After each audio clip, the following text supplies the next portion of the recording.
Enfin, je sais qu'on est tous influencés par les médias de masse et nos influences culturelles, on va dire.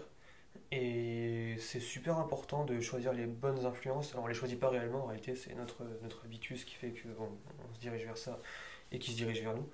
Mais moi, je sais que ça m'a très vite aidé à me développer. Déjà parce que du coup, en l'absence de figure paternelle, c'est naturel, on va en chercher une quelque part. Même si une figure paternelle n'est pas forcément incarnée par un père physique, hein, ça peut être une mère, ça peut être un comics, ça peut être un film, ça peut être une peinture, ça peut être plein de trucs en fait. Ça peut être la littérature ou comme ça.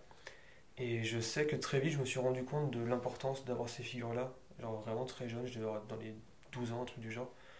Et du coup, celle qui me parlait le plus, effectivement, donc c'était, comme j'ai dit, Spider-Man, Batman, ou même Star Wars, hein. Dans Star Wars, il y a une grosse partie de quasi divine avec presque religieux Star Wars, mais il y a ces figures de bonté, en même temps toujours la limite, passer du côté clair au côté obscur. Enfin voilà, il y a toutes ces ambivalences réelles en fait qu'on a dans la vraie vie, qui moi me parlaient forcément. Donc très vite, voilà, ça m'a énormément impacté. Et même aujourd'hui, je continue à avoir, enfin j'en lis énormément des comics clairement. Et à la fac, en sociaux, j'ai fait des écrits, on va dire, sur l'influence que peut avoir le comics ou le cinéma, par exemple, sur le développement de quelqu'un ou juste sur la société en général. Et plus je grandis, plus j'ai de bagages culturels derrière, plus je me rends compte à quel point l'influence peut être très très grande. Ne serait-ce qu'avec des choses toutes bêtes, mais le 11 septembre 2001, ça met fin à énormément de films de destruction aux États-Unis. En 2002, Spider-Man sort, le combat se passe où? En plein New York. Et c'est ce genre de choses enfin, plus on grandit, plus on se rend compte de l'impact que ça peut avoir. Et donc personnellement, ça a eu un grand impact et je ferai clairement en sorte que ça ait un impact sur mes enfants, sur ma famille, comme ça, parce que c'est important d'avoir des figures, qu'elles soient. Alors que du coup, dans mon cas, c'était plutôt viril et masculine, mais ça peut très bien être féminin sans aucun problème.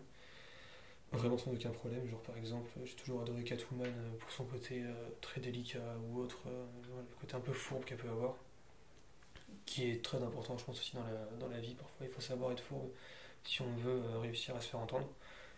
Et je pense que ça sera vraiment important de l'avoir. Aussi parce que je trouve que la France en général, mais surtout les programmes scolaires, font bien en sorte qu'on n'ait pas de figure historique à admirer ou à ne serait-ce que comprendre. Parce que concrètement, les programmes scolaires changeant tous les 3 ans, on passe très vite de Napoléon était un dieu vivant à Napoléon était un esclavagiste qu'il faut abattre.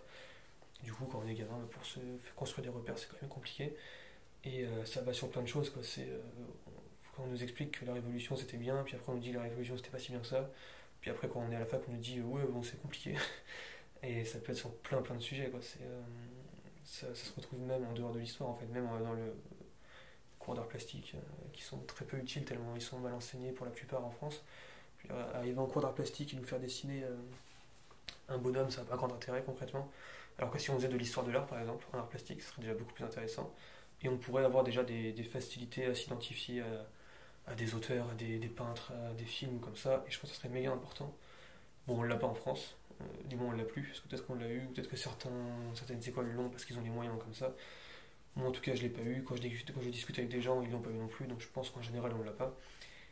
Du coup on est obligé de le faire à côté, et ayant une grande culture comics, et même manga, et cinématographique assez énorme, alors que dans ma famille il n'y a personne qui est très cinéma. Euh, j'ai pu voilà, tout seul construire un univers qui sert d'identification très clairement. Mais en même temps c'est important parce qu'on a tous fait ça en réalité depuis des siècles, donc je pense que c'est super important. Et quand j'entends des conneries de différents politiques qui disent qu'il faudrait interdire telle ou telle œuvre parce que ça serait dangereux pour l'identification, ou qu'au Canada on finit par brûler des livres de Tintin ou d'Astérix, soi-disant parce que c'est raciste et colonial, bon, faut arrêter les conneries 2 minutes quand même, hein. Ça reste une bande dessinée. Et dans son contexte, ok, peut-être qu'aujourd'hui c'est vu comme ça, mais dans son contexte, c'était une bande dessinée tout à fait logique. Et je suis totalement contre ce côté d'enlever toute figure aux gens, quoi. Qu'elle soit masculine ou féminine, quoi. Vraiment, c'est super important.